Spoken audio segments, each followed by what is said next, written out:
MDG TV, une chaîne Wint pour la cause de Christ. Mafuta Yasika, Mafuta Yasika, Mafuta Yasika.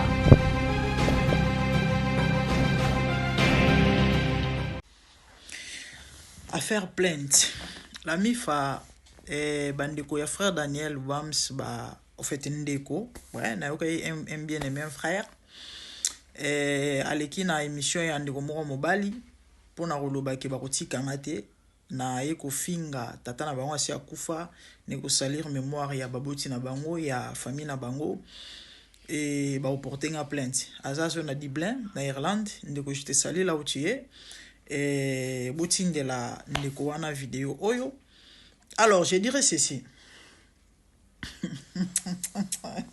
Namoni en fait na osekanini namoni bat na ba commentaire azui pour porter plainte botika été.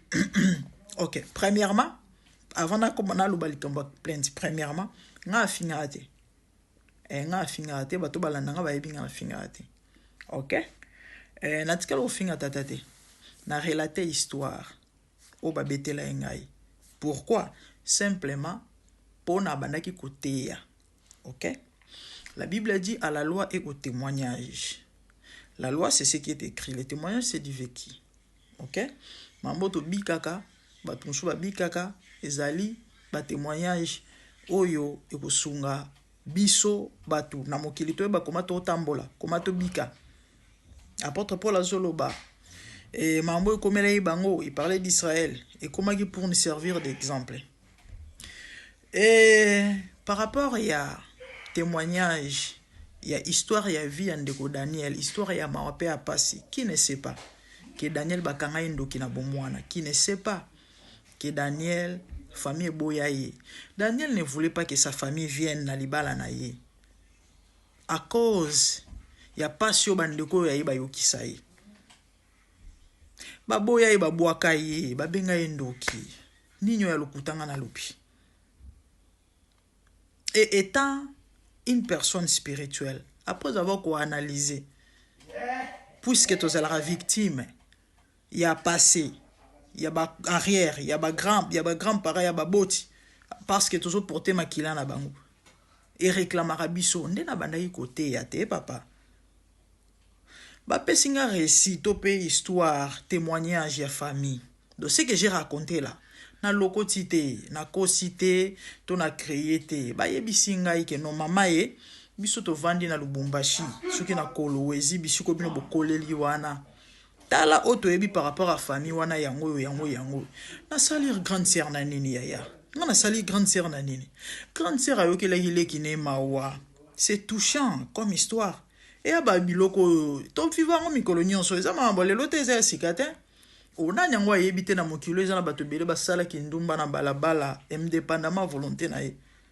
Moi je connais une sœur na ville on a na Koli anobeta guitare na église. Elle s'appelait comment? Comme une kimingai. Une église protestante. Ba parents ba kufi papa kufi mama kufi. Papa ba on zana moi ba possibilité. Ye ya li boso tikal na baleki. Tellement za moi sikitoko. Ata likolo tali se famille pesa kité parce que on dirait ba yakoya na ville on a Koli wana. Ndeko na mosa mo bimba na batata ya ba chevron ya ba société ce qui ya nini alena mona muke jeune fille ngomsu pasteur na bango ayeko tali na ndako. Je crois bato ba yebi enfance na ngato pe ba yebi bato ya ville on a koleli. Bakoye bata musundeko wana na bope na tanga kombo esa bien te. Pasteur na bango ayena ndako ayebise mama oza mwana nzambe kanisa bonobeta guitare na église. Mama zongela bonzambe tala makambo tala. Ndeko mosa yoki elle était tellement touchée abandi olela ayebise pasteur mamu nyonso lobi na ndimi na à condition kaka futela bandi on a classe pèse charge topé à soin à famille na mai. Si c'est bon, j'arrête tout de suite. Pasteur a kosolate azanga maloba tina ninga bima kenda yango moni butu moi to loba to beta c'était sur ba pasteur mitema mabi batoni na mboka na biso ya ba millionnaire pendant na ba église na bango bato ba kokufa banzala ba kozanga misala mais pasteur azana mbongo bona ezeka parenthèse bande ko nga en tout cas pour la vérité na kokufa na kondima na kokufa hein voilà parce que Jésus c'est la vérité na salir ya te ya il est qui ne mawa azui Daniel a memé na hôpital mbongo foute ezala kité docteur alingi net fallait pas traiter les kinaye andimi ezala kutunzela délivrance docteur ayeko zwele ndako na pesa ina kombo awa pona relaxer no mam nazoloba nazokosa te parce que nga na yebi Lubumbashi te nyonso eneza ba message ba pesa ngai ba histoire ba betelenga ba témoignage ba pesa ngai na lobaki yango na sentiment te et puis na insista ki na lobi bandeko si je parle de ces choses c'est pas pour to se moquer to pona ko salir image de famille to machin eza po na relaxa batu ke non ndenge tozala raboué toza réclamer et nous devons chercher la délivrance. C'était ça le message, mon ami. C'était pas que na finga papa pour ani. Nga mo déjà na orpheline de père et de mère. Na olinga opete mutu moya o finga na tata botanga sia kufa to mama na ngai. Je te comprends. Donc côté wana na sengi bolimbisi na biki sali bino pasi en tout cas bolimbisa mais soki na lobela ki yango ezaki te pona ko finga baboti non. Eza pona ko te ya baike. OK? En tout cas, Bolimbisi, encore une fois, et puis mon frère, mon ndeko, ya Daniel, Pelibota Mobimba, par rapport à ça, excusez-moi, mais ce qui n'a le bel agent, ils ont finga, t'es na finga, ils ont pour na teya, hein, voilà, ils ont pour na teya. Quant à plainte, en tout cas, vous êtes libre. So, monde que vous portez plainte, allez-y, portez plainte, tout ça en boca loi. Toi, dans boca loi, ngai, so ba yeba bisinga mama yo finga yeba wey, ça la diffamation ba juge, to juriste, magistrat, avocat, machin, ngai na motei. Par rapport à ce que dit la Bible, na pe ça na verset. Lamentation chapitre 5. Ils allaient verser combien de sous? Nos pères ont péché et c'est nous qui portons la peine. Na pe sa passage wana. Na puis bon moi je crois à la parole. Et du coup par rapport à ce que j'avais écouté là, ce que j'ai appris, ce que j'ai entendu là, ce qu'on m'a dit là et na base ya makomi nde na kopesa conseil na batu et non pas pour na ofinga munde la yokati ba oyoka ngai ba analyser ba yoki vidéo émission na salaki et na ba message to pe ba voice ya bato batindelenga ba histoire parce que nanango nanango ba yoki na ndenge ndeko wana bana ko loba zo expliquer mama tala kutu moko msusu tata na ngenda ko yiba mutuka akuti mwana batnakata zu ya visa bok naza na ona ba téléphone. Et mundela koyoka bana ba ko analyser. En tout cas, na cause la condamner te hein. Ouais, je vais me défendre et Dieu aussi sera avec moi parce qu'il est écrit on vous mènera dans des tribunaux à cause de mon nom. Mais et soyez sans crainte. Parce que quand bisika bozala na mama lobe opesa melabino. Donc moi je fais l'œuvre de Dieu. OK? En tout cas pour na bato bazaki indigné bolimbisangai. C'est tout à fait normal. Batunyon soba d'accord na yote. Donc c'est normal tous dans la divergence. C'est normal bat se pela nangate, c'est normal. C'est normal parce que to keseni na mokili. OK? To keseni. Ndeko moko 2-3 jours passé comme il na YouTube. A commentaire ne salinga sengwe. Absolument grande dame. Avant tu m'énervais, tu n'as pas l'idée. À chaque fois que je te suivais, je t'insultais. Nabana ko fingo so lobika likambo bano pesanga kana ça mérité. Mais depuis un temps, j'ai rencontré le Seigneur. Et le Seigneur est en train de faire un travail dans ma vie. Vraiment, j'ai abandonné ma mokili ya mabe. Na comme à chaque fois son Hollanda yo, nazara édifié, tu me fais la opesanga sengo grande dame, tu n'as pas l'idée. Vraiment, je t'aime grande dame. Obi ke na otanga un message. Non, on dirait dans mon amour, on est naïamba, mon ami, je t'aime aussi. En fait, je comprends pourquoi. Il y a des gens qui sont irrités, m'insulter même. Tant on a l'oba parce que, milim mon mabé tel mais je tourne ça. Na regrette pour on a bob na karabatoué, que le Seigneur me pardonne. Ah, cause on te m'a couché père mabé, nzambe, ça me te m'a mené. Parce que batum sous un jour ba ozalara visiter, ba ozonga na ba témoignage à boye. Si on a bloqué ndeko ngazwa ba exhortation ko édifier wapi. C'est ça. Nzamalim sa ande na bloquer bato. Là maintenant je comprends le pourquoi. Des fois bat ba finga ngai, des fois bat ba loba mabe, sinon c'est ça. Encore une fois de plus, bandeko. En tout cas, si on appelle ça Wakanda, tout mamna loba, tout mamna loba, tout mamna lobi, limbisangai. Limbisangai, naka mutu. Mais sinon, intention, motivation, n'est ma bête. Bon dimanche la mifa, certainement vous allez très bien, moi ça va par la grâce de Dieu. Les lomo qu'on a yenganega na episode notre obita masolo ya santo. Ya bana na njombe. La famille, je me suis senti obligé na ça la vidéo oyo. Na meka ko loba elo moko oyo le Seigneur m'a mis à cœur. Et ça par rapport à dossier dans l'épisode Daniel Lubams. OK? Lobby, tant on a salé une vidéo sur post naï. O a lobeli a pekisi bat ba finga moi sina été ba lobate tout ça. Et vous vous rappelez na lobaki a wasiko yo famille na ye matina ba live ba fingi mona bat ba lobi kazandumba zemi ayete tout ça nyonso e lobami wana. Ba olonga wana bitu abatu réputation naï. Et na moni ndeko moko bandeko moko quelqu'un de copé ba takine ngai to pe ba komi na sujet ya Daniel ke yo pe ndingo kosel Daniel Makambo kazadi fois de kasimba bakisi akota formation machin de réputation na ye. Bon. OK. Je vais vous expliquer une chose, OK? Quelquefois le malheur est bon. Et bateau balinga certainement ça vont pas si et mon ça pas si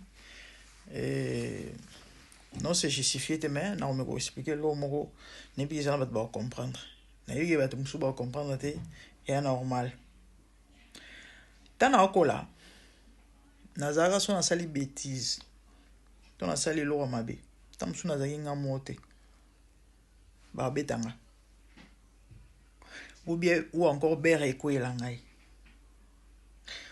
Tant aux okola, donc jeune fille, à la curiosité, et pour nous, camarades de bana mibali, au cas 15h, 16h, au bêta tout et pas copine na yo, comme une jeune fille. Bizarrement, bande ko nanga so ba bimi, ça ne dérangeait pas. Nga so na bimi na zongi bando betanga. Et ils ont parmi babiloko yo na kola nango ba merci morbo ba nini maintenant au sambila na yo comprendre que nzamba linganga mingi alingana bebate yango a utilisera batu wana comme ba foué baza ba garde fou nanga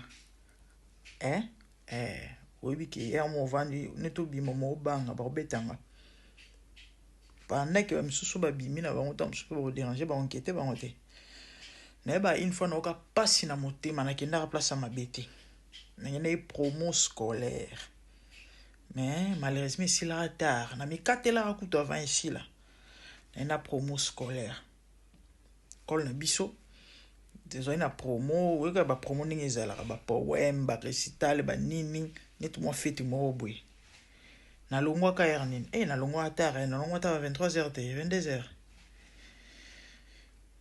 na zonga na ko vraiment retard na kata akutu sila rate bande ko na zonga na ndako ko ko na biso non oncle na biso papa leki na ngai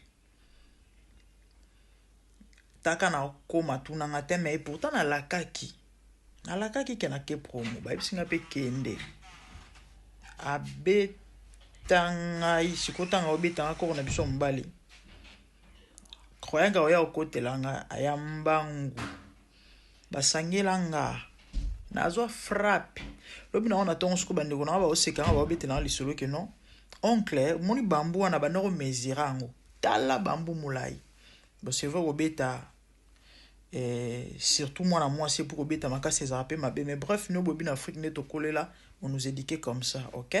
Ça fait partie de l'éducation. Rien de grave. Et les lois na colonne na réalisé que les Nzambe mtolingaki ba protéger ngai. C'était une façon de épargner na mabe. Ba passer à belé lelo ba simbikisi. To ba to belé lelo bakoti na kati ya bamambo mabe kande bomona na bareseau sociaux misusu mpe lisolo ebetami te ezobetama mpe te misusu mpe bato mpe bayebi na bango te azoevolue mpe na makambo na ye ti lobi na ndenge akokufa na ye parce que ebele bakufa ebele bakufa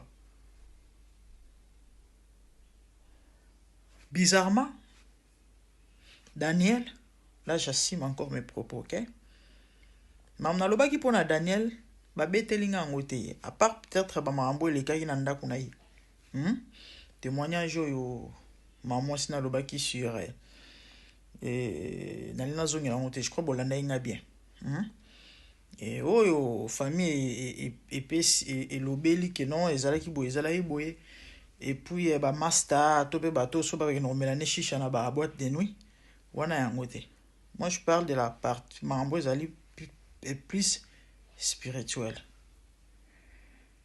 nga akosela moto makambo te nayeka na oterne image ya moto parce que mpona bato eza ke nga naye kosalir ye naye kokosele makambo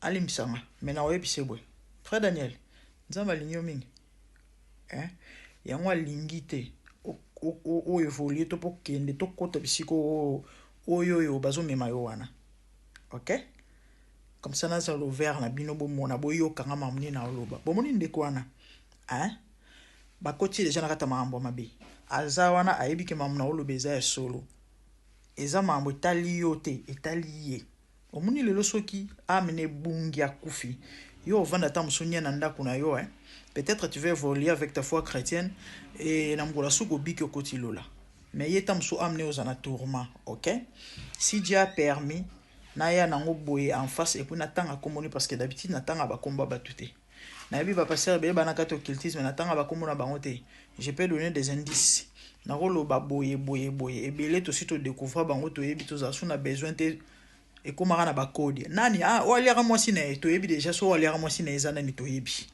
nani so sara boye Adonai, can I have my phone, my Samsung phone, please? Is in the kitchen, yeah? Please, the big one. Salah boy. Alimbisangai. Frère Limbisanga.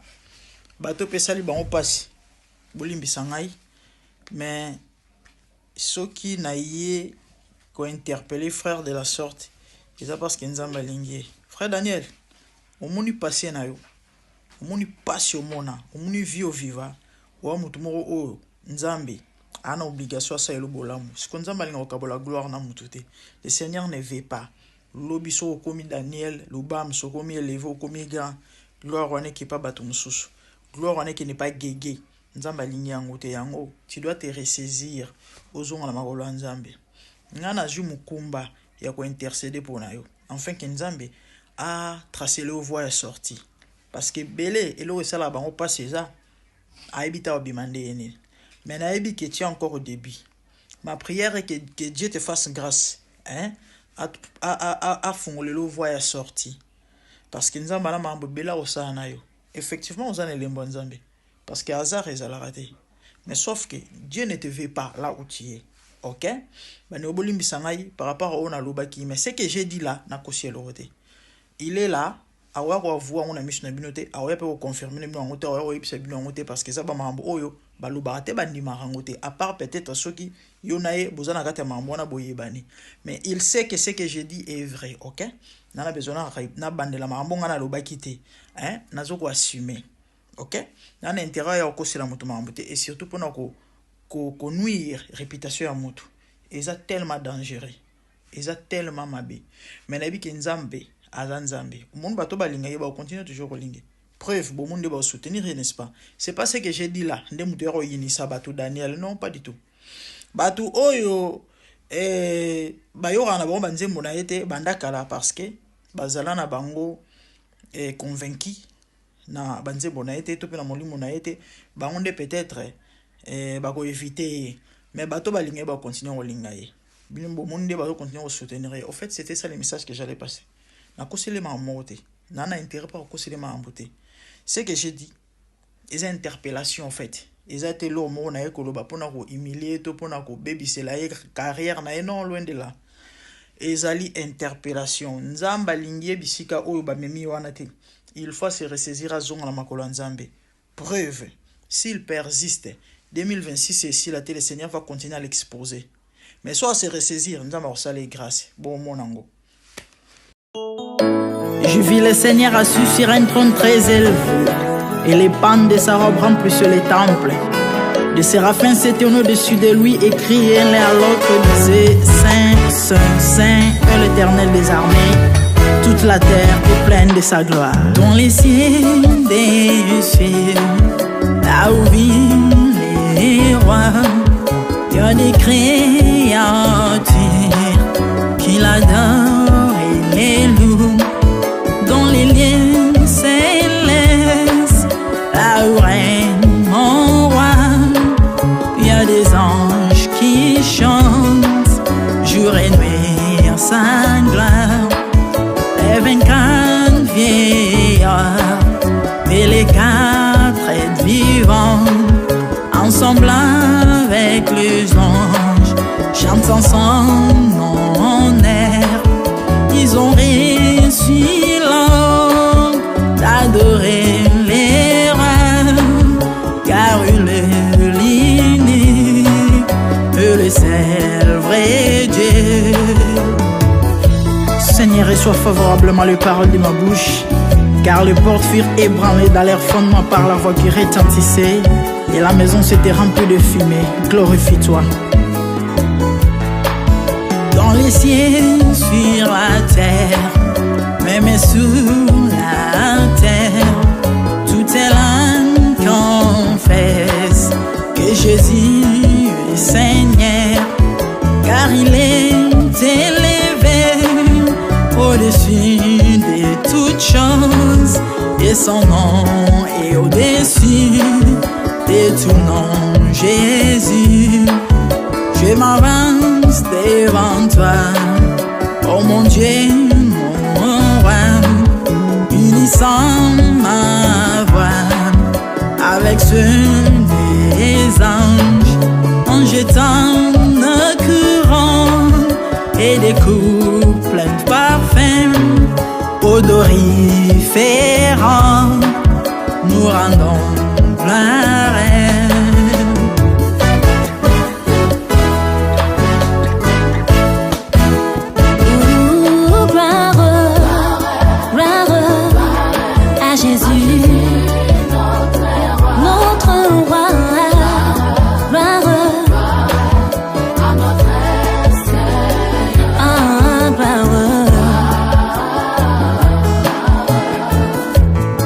Chantons gloire à Jésus.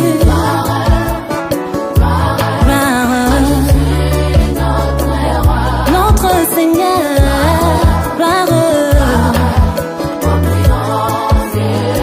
Plus haut des cieux.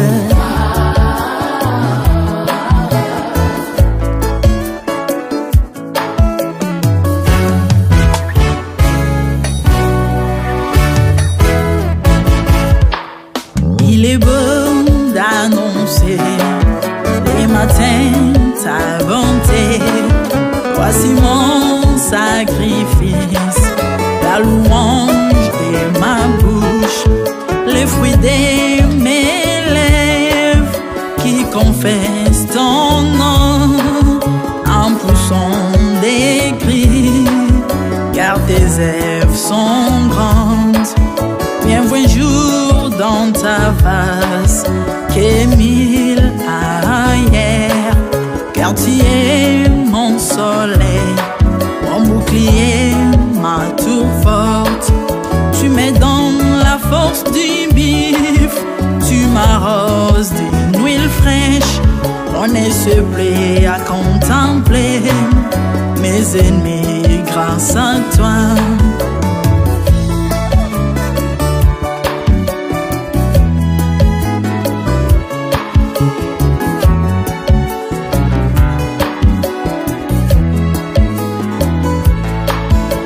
Prospère dans tes parvis, je porte des fruits, même dans ma vieillesse, plein de sève verdoyant. Comme le palmier, les justes croissent et s'élèvent comme les cèdres du Liban plantés dans les jardins de Dieu. Dieu de vengeance s'élève pour venger mes ennemis. Il mettra la fin à la malice de leurs œuvres, car il est le Tout-Puissant, l'Éternel des armées, El Shaddai Adonai, El Elyon Sabaoth.